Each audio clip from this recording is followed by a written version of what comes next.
intermédiaires, mes chers collègues, conférenciers, chers publics. Alors, je vais intervenir par rapport aux risques liés à l'intelligence artificielle pour le patrimoine culturel. Donc, j'ai eu l'occasion autrefois, c'est-à-dire la première conférence, j'ai parlé des avantages de l'IA par rapport au patrimoine culturel. Aujourd'hui, je vais changer de casquette et je vais parler des risques. Je vais parler d'une utilisation responsable ou ce qu'on appelle l'éthique de l'IA. Mais avant de commencer, j'aimerais bien vous poser des questions, créer une certaine interactivité entre nous. C'est très important, vous avez nos intérêts. Alors je vais vous demander, s'il vous plaît, d'utiliser vos téléphones, si vous permettez. Et je vais vous expliquer. Ça, c'est un questionnaire. On va répondre ensemble. Donc, il suffit d'utiliser votre téléphone, connecté à Internet. Là, vous avez un site qui s'appelle Menti, c'est menti.com. Menti.com, c'est facile. Donc, menti.com. Pardon. Par la suite, vous allez avoir une case à saisir. L'EFIRA a deux codes. On va saisir à deux codes. Les voix 48, 69, 50 et 67. Allez-y, à vos smartphones, s'il vous plaît.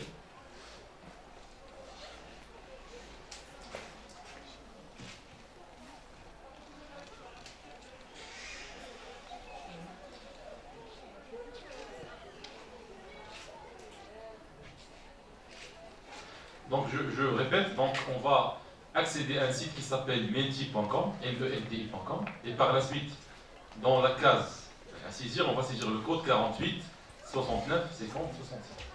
Je crois que c'est bon pour tout le monde, n'est-ce pas? C'est bien. Alors, je vais poser la première question. Quel risque l'intelligence artificielle peut-elle causer dans la restauration de patrimoine? Alors, une fois vous répondez à la question, donc il y a un bouton bleu en bas, donc il faut cliquer sur ce bouton-là pour envoyer la réponse. Et nous allons, c'est-à-dire vos réponses seront partagées ici dans l'écran. Donc il faut cliquer sur le bouton bleu, s'il vous plaît, pour envoyer la réponse. Je compte sur votre réactivité, s'il vous plaît.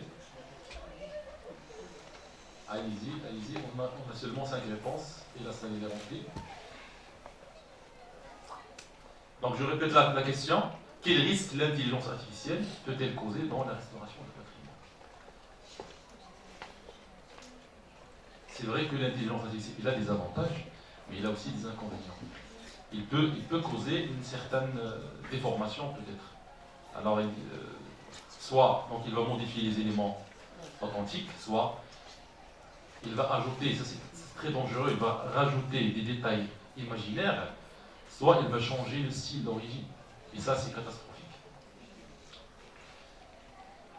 Très bien, donc je vais passer à la deuxième question. C'est bon pour tout le monde.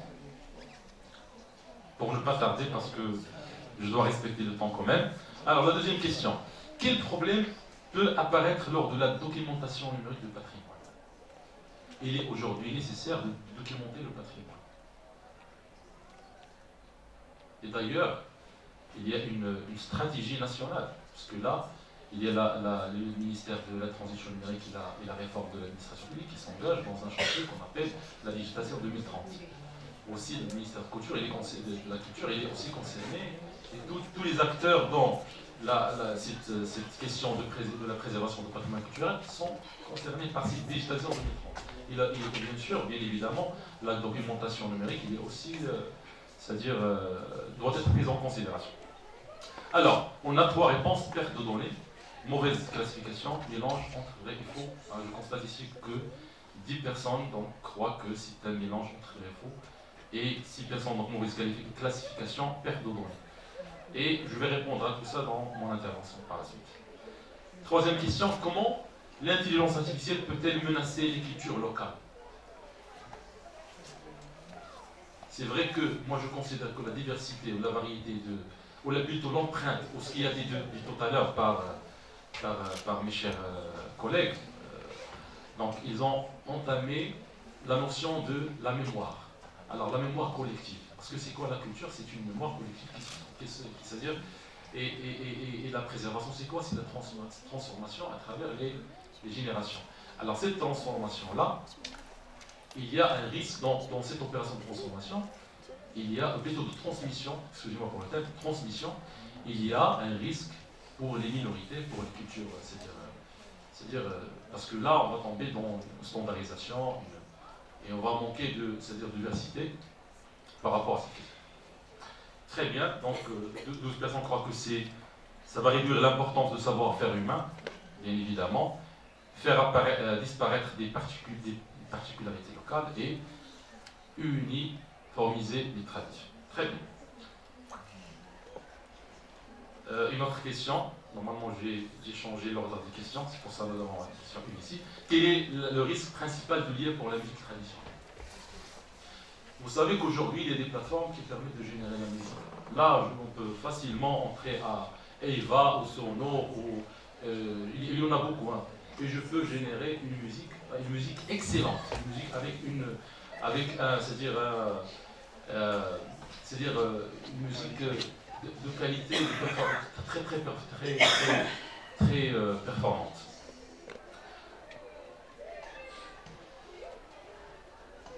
Les deux symphonies de Schubert et Beethoven, oui, incomplètes dans le temps, ont été complétées par le temps. Ah oui, et on va parler aussi de ça. On va parler de comment relier le passé avec le présent et le futur. Alors, quel problème pose-t-il qui imite des voix artistiques? Vous êtes au courant de ce qui s'est passé, je crois, l'année dernière ou l'avant-dernière. Un compositeur égyptien, donc il a utilisé le thème de Kulthum, il l'a chanté, et ça a tué techniquement parlant, ça c'est très faisable. Al-Halim peut chanter, le Rewan peut chanter encore une fois, donc tout le monde peut chanter. D'accord? Donc comment vous pensez par rapport à ça? On appelle ça, on peut permettre de dire ça, on appelle ça deepfake.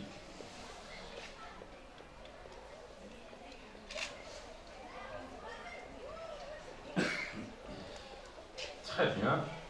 Je crois que c'est la dernière question. Quel danger majeur des deepfake vidéo peut pour le patrimoine artistique? Parce que là aujourd'hui, je peux utiliser n'importe quelle image, je peux utiliser votre photo et c'est-à-dire l'utiliser dans un film, Donc il y a cette question qui se pose aussi, qui est bien sûr un cadre réglementaire. Alors j'aimerais bien savoir ce que vous pensez par rapport à ça. Donc il fausse l'histoire visuelle, il diffuse des vidéos inventées, bien évidemment, ou il trompe le public. Très bien. Très bien. Donc merci pour vos réponses. Là je reviens à la présentation. Je vais garder vos réponses pour moi. Merci. Ok, alors, je ne vais pas tarder dans la définition de patrimoine parce que vous le savez mieux que moi. Donc Ah d'accord, pardon. Très bien. Alors je ne vais pas tarder sur la question de définition de patrimoine parce que vous le savez mieux que moi. Il est divisé en patrimoine matériel, immatériel, naturel, numérique. Oui. Pourquoi préserver notre patrimoine? Bien évidemment, c'est notre identité, c'est notre empreinte, c'est notre mémoire collective, c'est-à-dire qu'on doit transmettre intergénération. Et voilà. Alors, quel rôle peut l'IA et les nouvelles technologies émergentes apporter c'est-à-dire à cette question de préservation de patrimoine? Je ne vais pas tarder dans cela pour entamer en fait, les risques, parce que on a eu l'occasion de discuter dans notre conférence. Alors, il a sur une transformation, donc il transforme la manière de documenter, restaurer et valoriser le patrimoine. C'est vrai, donc il améliore la conservation et l'accessibilité des ressources culturelles, bien évidemment, à travers des plateformes, comme il a été discuté tout à l'heure, data, etc. Donc il y a plusieurs initiatives dans ce sens. Il y a aussi la création de nouvelles formes d'interaction et de transmission, le fait d'intégrer des chatbots dans des plateformes, etc., ça crée de l'interaction. Ça, c'est très bien. Il apporte beaucoup plus de services ou de valeur ajoutée dans cette question de préservation. Pourquoi passer à l'IA déjà? Moi je considère, ça c'est un avis, moi je considère que le passage vers l'IA, c'est une obligation. C'est pas un luxe, c'est une obligation. Parce que sinon on sera dépassé. Avant, donc il y avait c'est un avis personnel, il y avait deux sortes de pays. Pays producteurs, consommateurs. On rajoute à ça, pays non consommateurs, c'est-à-dire incapables de consommer. Ça c'est dangereux parce qu'il y a cette question de digitalisation, il y a des nouveaux outils qui sortent, c'est-à-dire des solutions c'est très très évoluées techniquement. Est-ce qu'on est capable de les utiliser? Donc déjà, c'est-à-dire dans un futur proche, il y aura des pays qui ne seront pas capables de consommer l'intelligence artificielle. Ok. Je vais vous parler très rapidement des projets qui existent déjà. Donc il y a le projet de l'UNESCO qui s'appelle REVPR, c'est pour la reconstitution visuelle des sites archéologiques détruits en Syrie, en Irak, etc. Il y a aussi d'autres, il y a beaucoup de projets. Il y a le musée virtuel de Google, donc vous pouvez le consulter en ligne. C'est pour la préservation des langues en voie de disparition. On utilise aussi ce qu'on appelle les NLP. Je ne suis pas en train de dans les détails. Il y a d'autres projets en Chine, il y a au Maroc. Oui, on est fiers, parce qu'au Maroc, il y a des initiatives aussi. Il y a le projet de la préservation du patrimoine de Rabat. Je ne me rappelle pas de son. C'est une fondation. Il y a une fondation à Rabat qui s'occupe de ça. Ils ont un site en ligne. Je ne me rappelle pas de son nom, mais il y a une fondation. Comment? Le Lexna, je crois. Oui, voilà, donc on a ça. Il y a d'autres initiatives. Il y a même notre centre d'excellence, donc, dont je suis fier de faire partie, parce que vraiment, sincèrement, honnêtement, je le dis, on travaille beaucoup sur ce mariage entre nouvelles technologies et patrimoine. Ok, je ne vais pas tarder dans ça, donc je vais entrer dans le vif du sujet, c'est l'enjeu éthique. C'est vrai qu'il y a plusieurs avantages, il y a de la valeur ajoutée dans cette histoire de l'IA, mais aussi il y a des inconvénients. Alors moi aussi, aujourd'hui, je vais c'est-à-dire poser certaines questions et on va réfléchir tous ensemble sur ces problématiques. Il y a, premièrement, donc il y a le respect de l'authenticité culturelle face à l'automatisation. Il y a la protection des données sensibles, il y a le droit d'auteur. Alors, la question d'authenticité, qui, en fait, je vous donne un exemple. Si aujourd'hui je vais, je vais générer, un contenu, je vais générer un contenu en utilisant l'intelligence artificielle. Et on a parlé de cette transmission intergénération, c'est-à-dire cette transmission-là. Alors moi je vous dis, dans un futur proche, la question par rapport à l'authenticité, c'est-à-dire va nous créer un vrai problème. C'est vrai qu'aujourd'hui, on est dans une phase de transition. Parce que là, il y a des générations qui sont aujourd'hui avec nous, qui aident à cet effort de préservation parce qu'ils ont vécu certaines choses. Mais demain, ils ne seront pas là. Demain, c'est l'univers c'est l'ère de la technologie. Alors, lorsqu'on arrive à ce stade-là, la question d'authenticité va être très amplifiée. Et l'authenticité, c'est par rapport à tout ce qui est généré. Un exemple très simple. Un exemple très simple, je prends le méthode de l'Andalousie. On prend l'Andalousie. On a, je crois, 11 novembre, par exemple. Aujourd'hui, on va générer des centaines de novembre qui respectent la même forme, les patterns, etc. Donc, ils respectent la structuration, la dimensionnalité c'est-à-dire des mélodies de novembre. Aujourd'hui, bien évidemment, la question, donc, il est facile à répondre parce qu'on a des gens qui vont nous aider à la préservation. Mais demain, alors demain, il n'y aura que des systèmes informatiques. Comment peut-on assurer l'authenticité dans ce cas-là? Donc il y a ce problème-là. Donc ce qui nous manque aujourd'hui, ce qui manque, c'est, je ne sais pas la technicité, mais c'est l'aspect réglementaire. Moi, à chaque fois, je rappelle ça parce que là, on a un écart créé par les nouvelles technologies, un écart entre technicité et aspect réglementaire ou gouvernance. La technicité, oui, il est là, mais est-ce qu'on est capable de la contrôler? Pour la contrôler, il y a deux manières. Il y a l'IA contre l'IA. Au tribunal, si par exemple le juge veut s'assurer par rapport à par rapport à un contenu, et ce qui est sur votre nom, donc il doit faire appel à un expert. Donc la relation entre la réglementation et technicité, donc il est étroite. D'accord? Mais aujourd'hui, est-ce qu'on n'a pas le cadre réglementaire? Comme je vais expliquer encore plus, par exemple, la cybersécurité au Maroc, on a un organisme qui s'appelle la direction DGCC, la Direction Générale de la Sécurité des Systèmes d'Information. Alors il fait quoi? Il applique la loi 520. Donc on a tout un organisme pour appliquer. Pour la confidentialité des données à caractère personnel, donc on a la loi 0908 qui s'assure, qui chapeaute ça, c'est la CNDP, c'est un organisme normal. Pour l'intelligence artificielle, encore. Moi, c'est un avis personnel que je partage avec vous.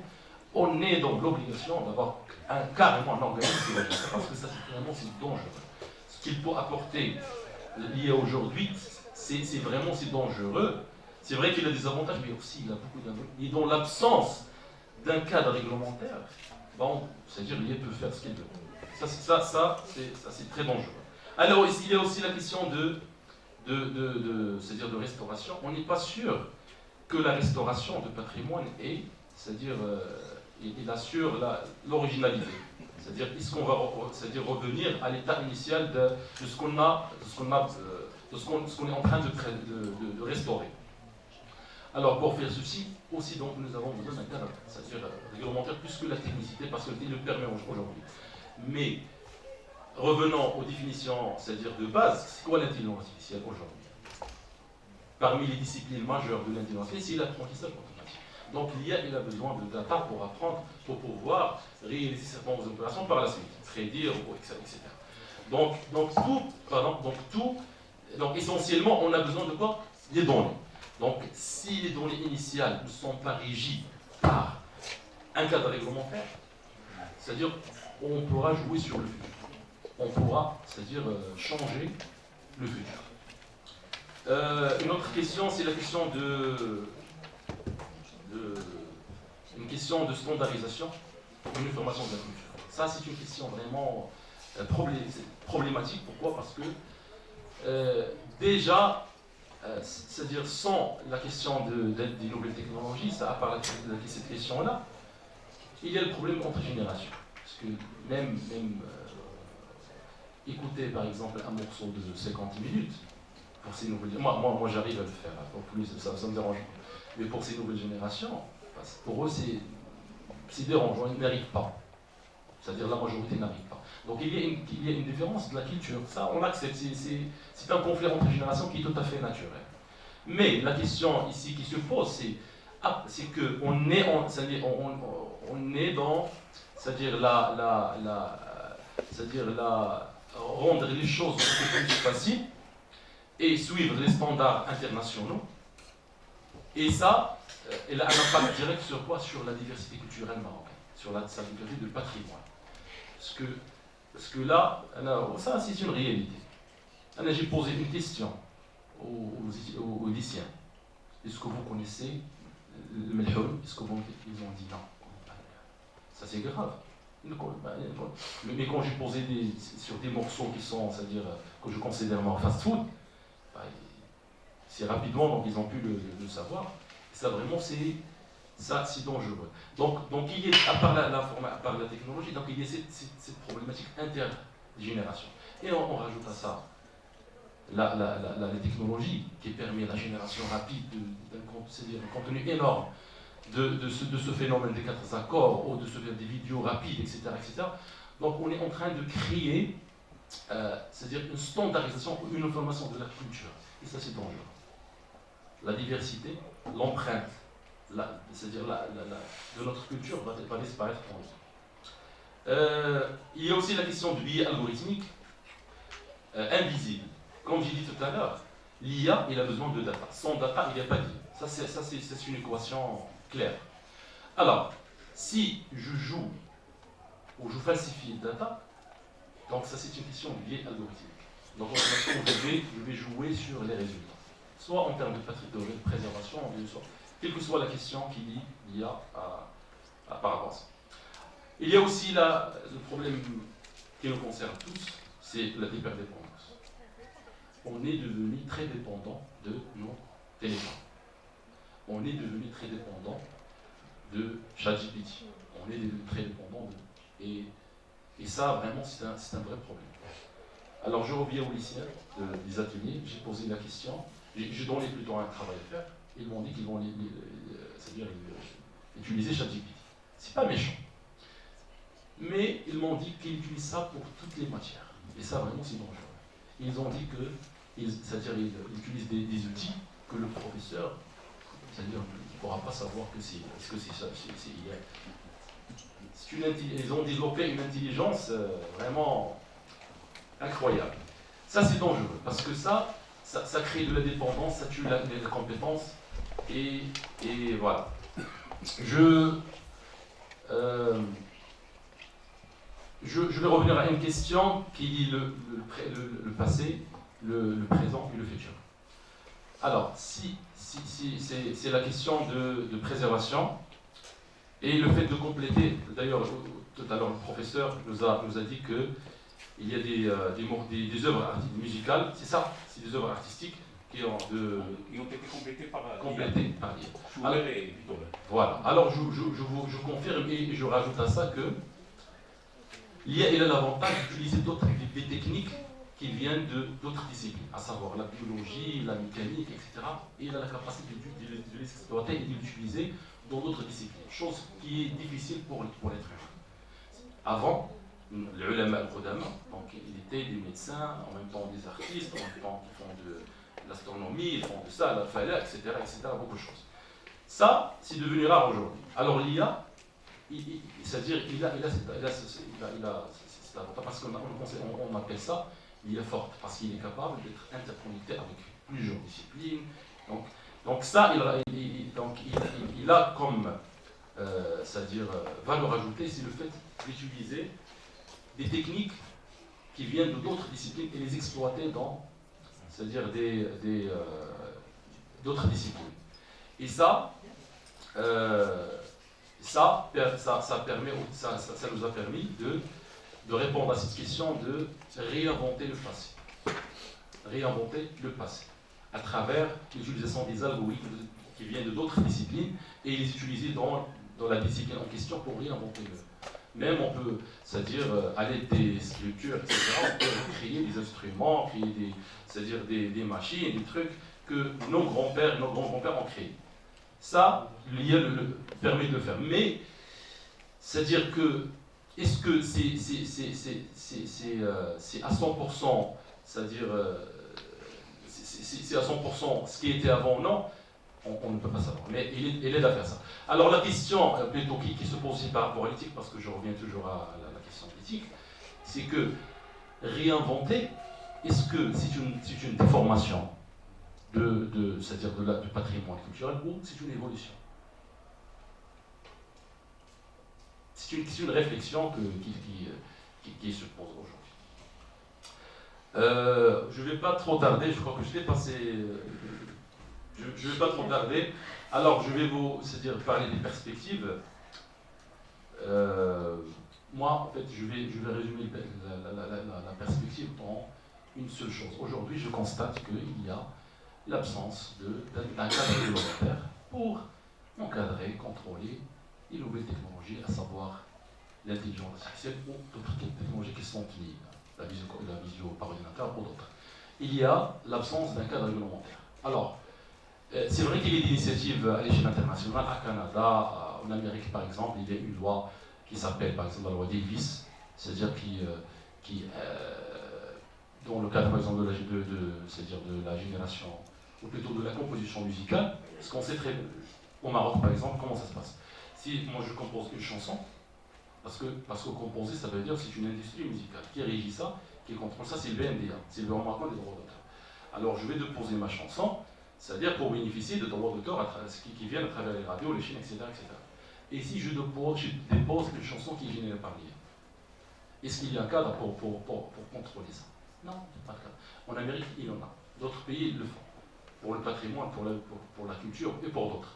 Alors au Maroc, on n'a pas ça.